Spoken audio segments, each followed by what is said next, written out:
The second and final presidential debate is now in the books, and one thing's for certain, those books won't be bestsellers. While plenty of viewers were secretly hoping for a repeat of the first debate's train wreck, that really wasn't how things unfolded. We didn't even see a cameo appearance by a limelight-loving insect like the VP debate. Instead, all we got was really what, at times, amounted almost to live reenactments of each candidate's campaign commercials. They largely repeated, often word for word and anecdote for anecdote, the exact same phrases they've practically worn out by now. No October surprises, or anything surprising at all, really, and little chance that anyone would have had their opinion swayed by what they heard. Undoubtedly, each side will declare their guy the winner, but the night's biggest loser, according to Twitter, was whoever was supposed to be operating the mute button. Oh yes, the mute button. Such a nice idea, wasn't it? It seems we all heard the magic word mute and got excited, imagining that every time a candidate went off on a rant, somebody would immediately shut him up. Not quite as satisfying, perhaps, as using a hook to literally drag them off stage as in the vaudeville days, or even giving them the gong like in the old Gong Show. Still, as it turns out, the muting was never intended to keep things quiet throughout the entire debate. According to the New York Times, the idea was that each candidate would have 2 minutes to speak, interruption-free, on each topic while their opponent's mic was switched off. The Times, however, did disclose that after the 2 minutes were up, both mics would be on, and there were no plans to cut them off at any point after the 2 minutes per topic per candidate were up. Oops, guess not too many of us read the fine print. But did that initial muting even happen?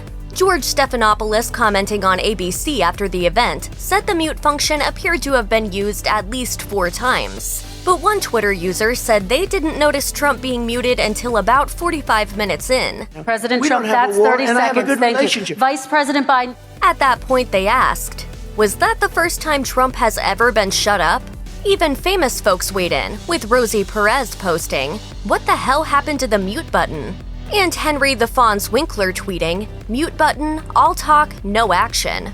While CNET has already declared who muted the mute button to be the latest 2020 presidential debate meme, yet another tweet came from someone who actually did seem to have read the fine print regarding the debate rules. It was cute to sell us on the mute button, but it was always going to be like this. Yet another Twitter user, however, noted that Trump has gotten to the point where he started interrupting his own speeches. "I hate the way Trump speaks without finishing a sentence. It is absolutely maddening."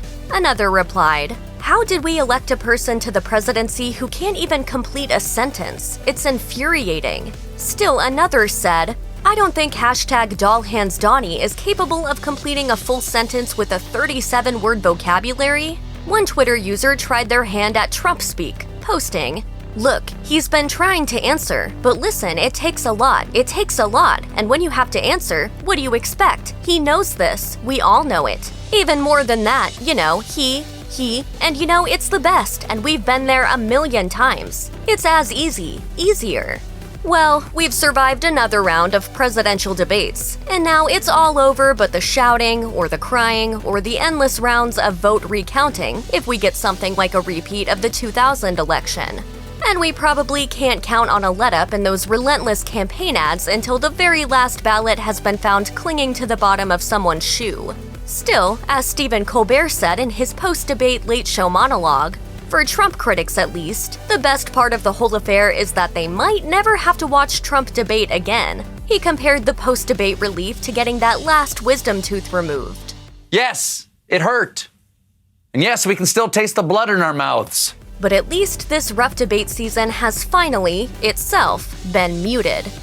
Check out one of our newest videos right here. Plus, even more list videos about your favorite hot topics are coming soon. Subscribe to our YouTube channel and hit the bell so you don't miss a single one.